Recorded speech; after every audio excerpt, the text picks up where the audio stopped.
Hey NAI football fans, Corey Thorpe here with another edition of the NAIFBALL podcast powered by AdCraft USA, your custom apparel, merch, and uniform experts. Our friends at AdCraft have been with us for many years now. They've run web stores for us multiple times. These guys are NAI fans and family who are experts in the apparel and merchandise world. AdCraft allows you to take the hassle out of ordering. Let their knowledgeable design and customer service staff handle everything from hosting the store online, shipping the product, and helping your customers so you can get back to the game. Find them online at adcraftusa.com.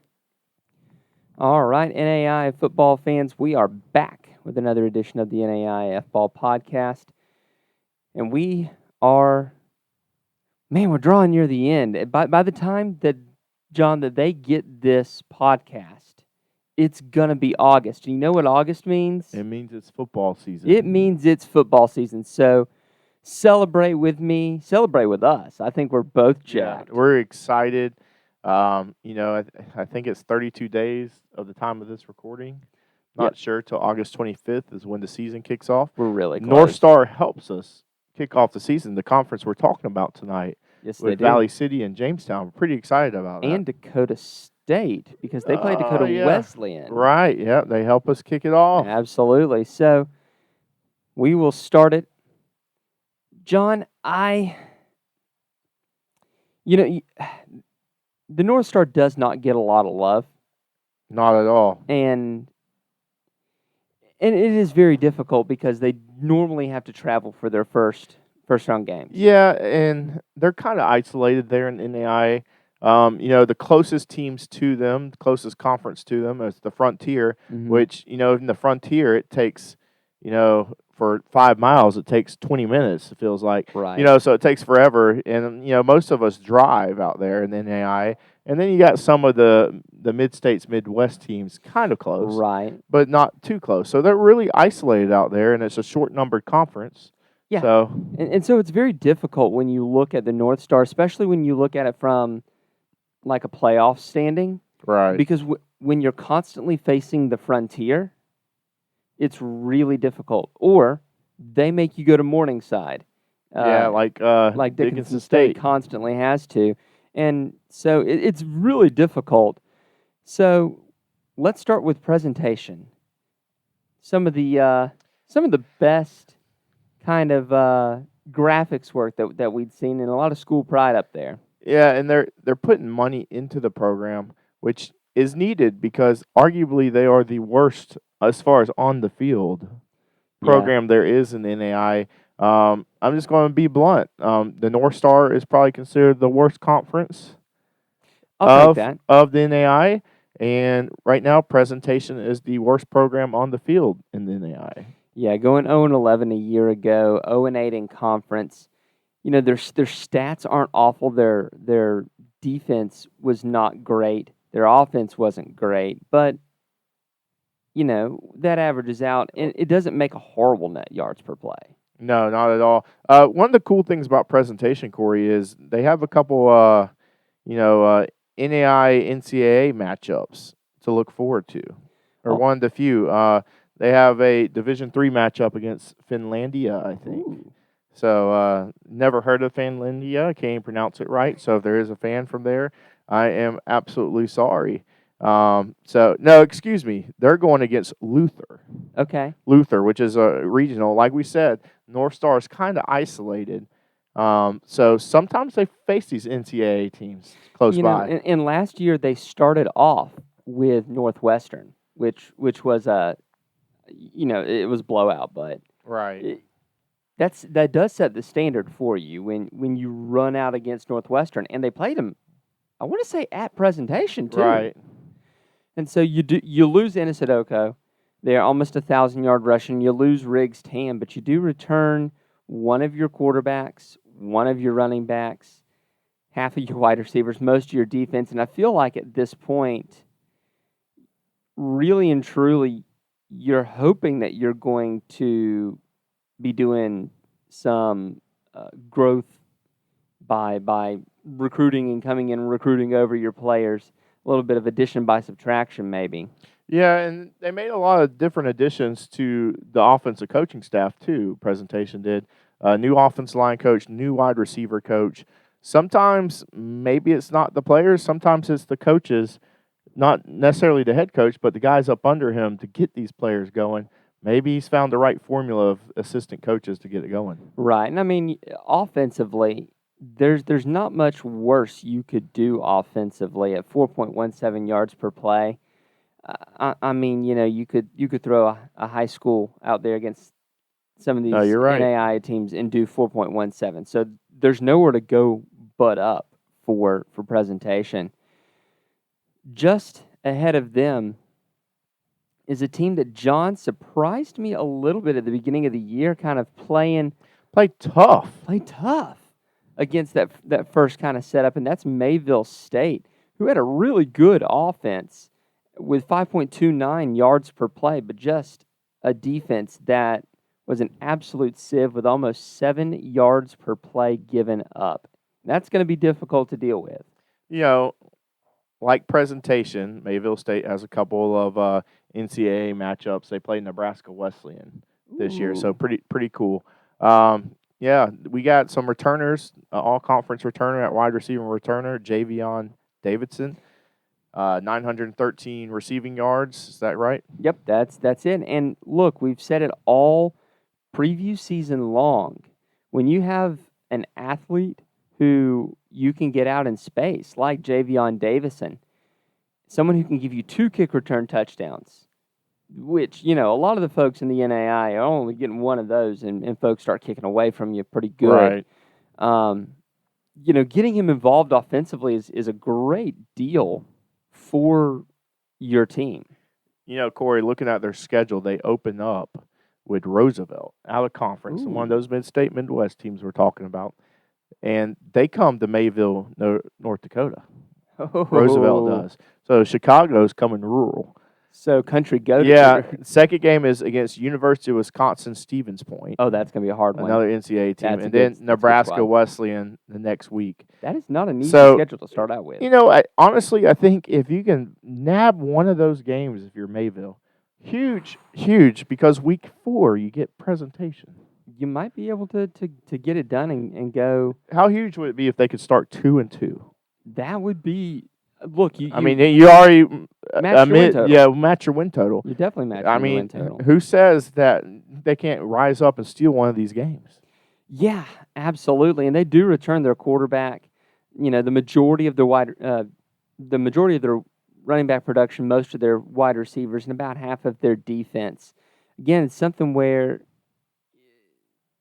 I want to say that this is the head coach's second year Yeah, I think so. on the job, and so kind of turning over that roster and finding folks who fit your system, I think is going to be a big deal here for Mayville State. But I really like what I see out of the Comets. Yeah, I do too, and they're one of those. The whole North Star really cares about their program, Corey, and it's light years to what the North Star was. Oh, yeah. Where kids would leave the college unhappy. Not saying it's any one of these, just saying in general. Mm-hmm. To where kids are more happier. Mayville has a good chance of going down to Florida, getting a kid, and keeping them more than 1 year. Right. I mean, it's getting to that point. Getting him through the winter, because Lord knows them Florida kids don't know what a winter is. Right. Next up is kind of a newcomer or rather a returner to the NAIA ranks with Iowa Wesleyan. Where the air raid started. The birthplace of the air raid.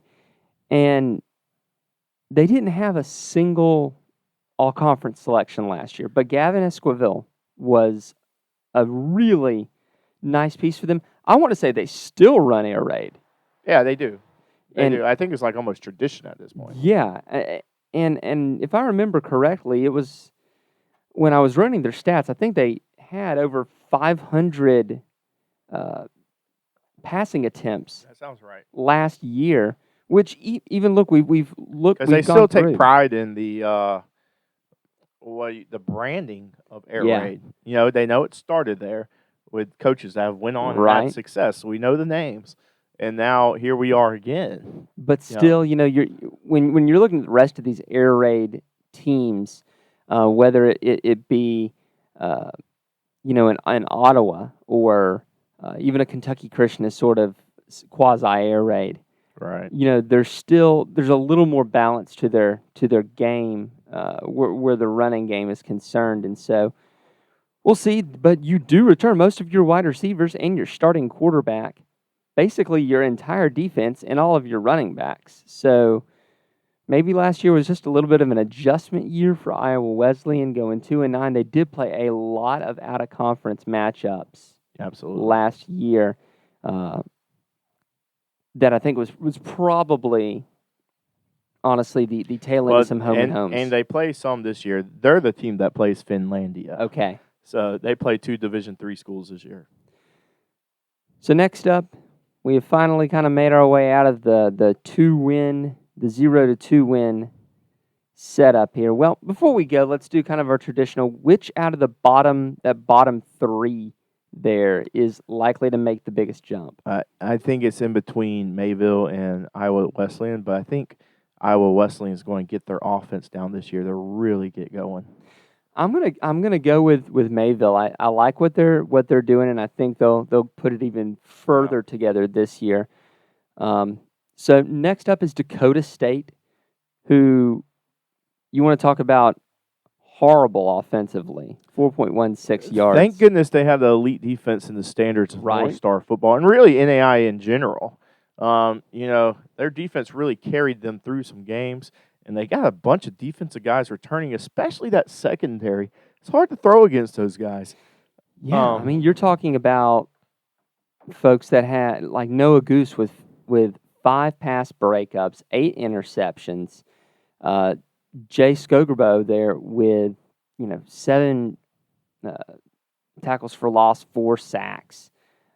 That's a nice secondary. You do lose Marcus Vandenbosch, who was kind of your signal caller on defense at linebacker, and was kind of your leader on that side. But other than Vandenbosch and Connor Tortson, you're pretty much returning your entire defense, along with your quarterbacks, your running backs, your wide receivers. This is a team that could totally improve on the offensive side of the ball relatively easily.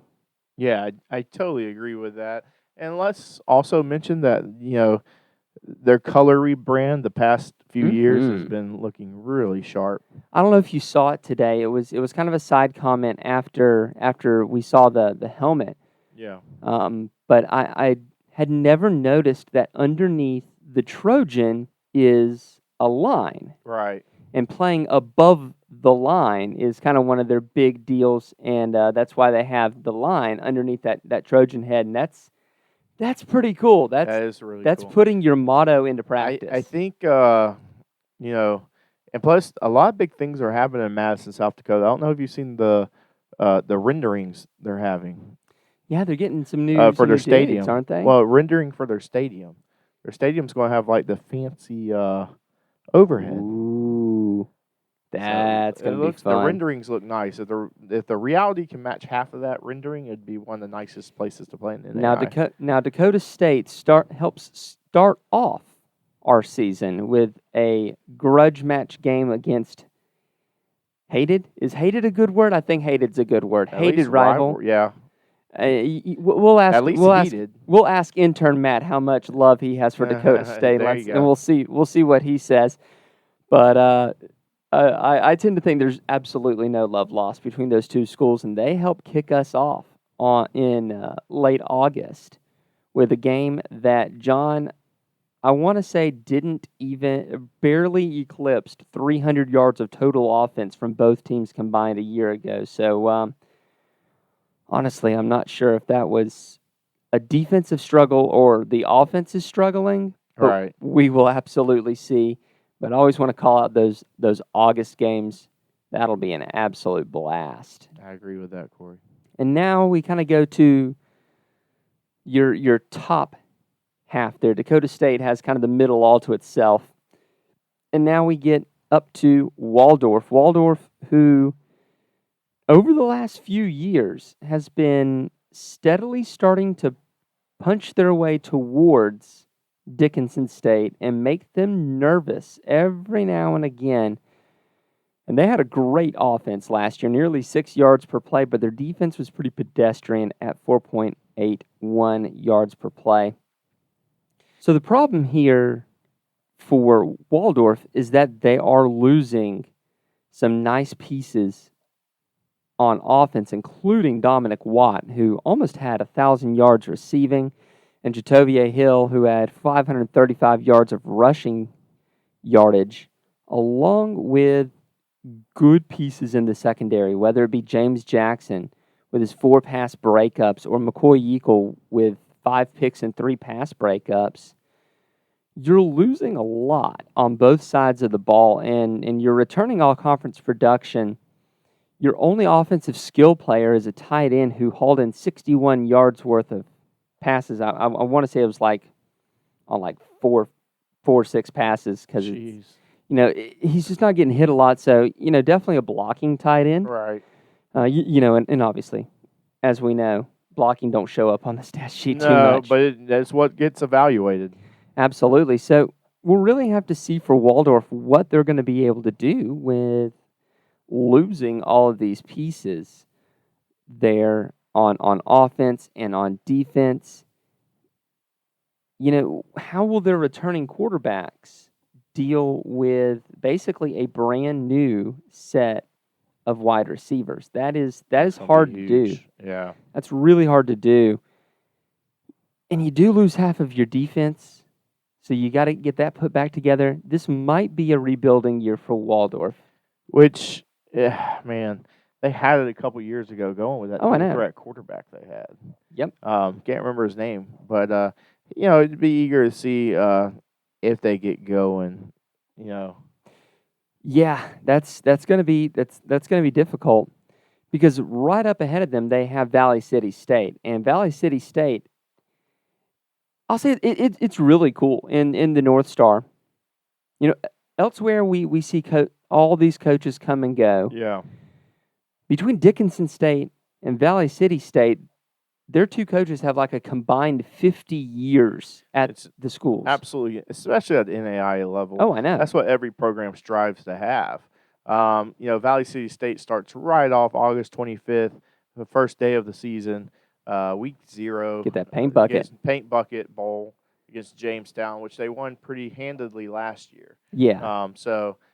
I know, Corey, you and Matt have Jamestown as one of your most improved teams, but I think Valley City State's going to start off really strong, especially with 3 offensive linemen, all conference offensive linemen returning. That's going to be a really nice piece because here's the problem for Valley City State. You're losing Jalen Pfeiffer, who was acquitted himself really nicely against Jamestown, was a good piece for Valley City State. But you're, like you said, 3 all-conference returning offensive linemen.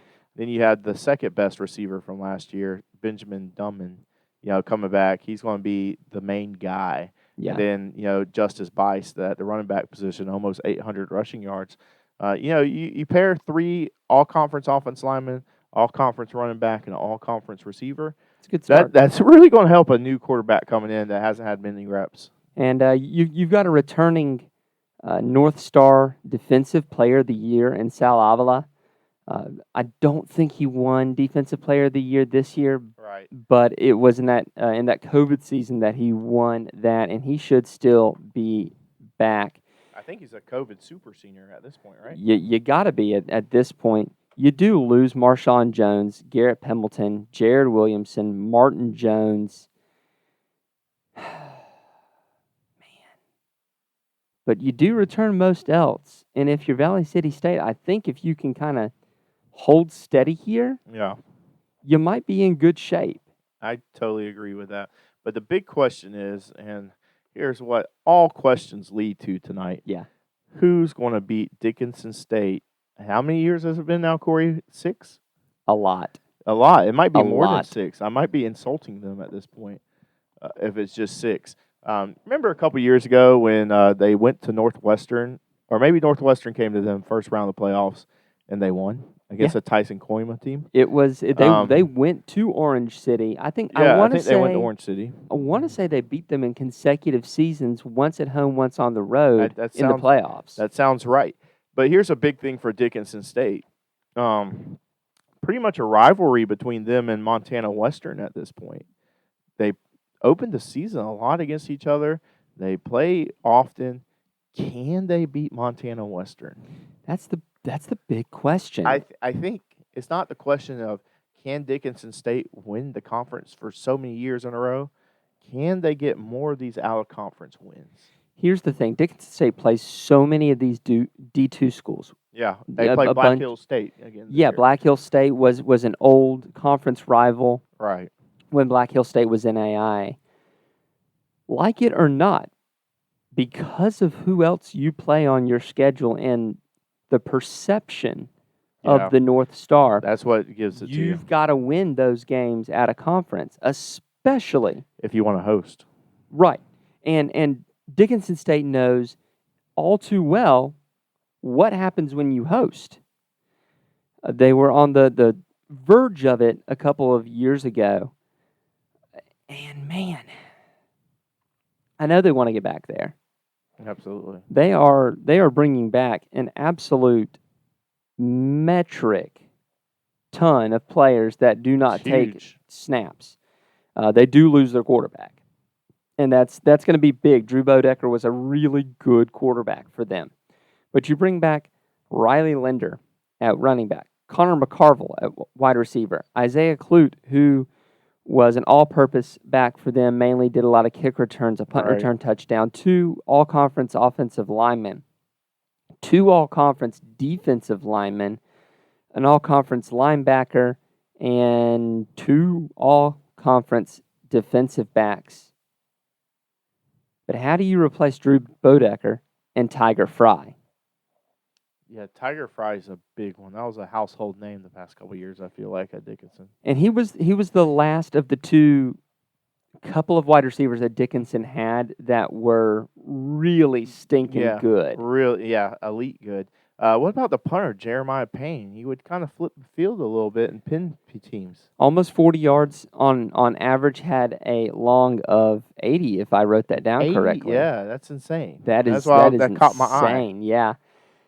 So the big question for them, because I don't know about you, Corey, they're going to be my pick to repeat. This isn't a question. It's either them or Valley City to me. And I'm going with Dickinson again. I think I learned my lesson 2 years ago, not picking Dickinson. Culture is the most important thing in an NAIA football program, and Dickinson State has it.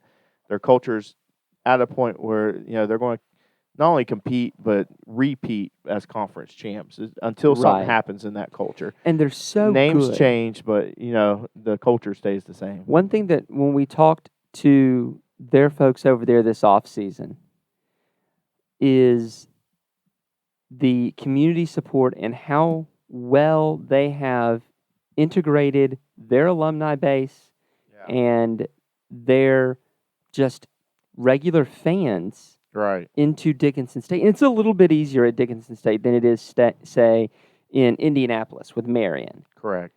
Because you're the only game in town. You're the only game in the region almost. Right. Well, not the region, but in the area. Right, exactly. So it is a little bit easier, but they have, guys, John, move that way a little bit. Look at this stadium. It's beautiful. Good grief. That might be my favorite picture out of all of them. It's just at night. That is a nice daggum stadium. You've got great digs. You've got the best of the best. That's why teams like Dakota Wesleyan are trying to catch up. Right, exactly. And so we thank them for the picture. We thank them. I've got the shirt. I got shirts at my house. You just forgot to wear them tonight. Yeah, I forgot to wear it. Whoops. So I think we both are pretty set. Dickinson State. That's Dickinson State. That's a no doubt. Let's get to the dark horse. Oh man.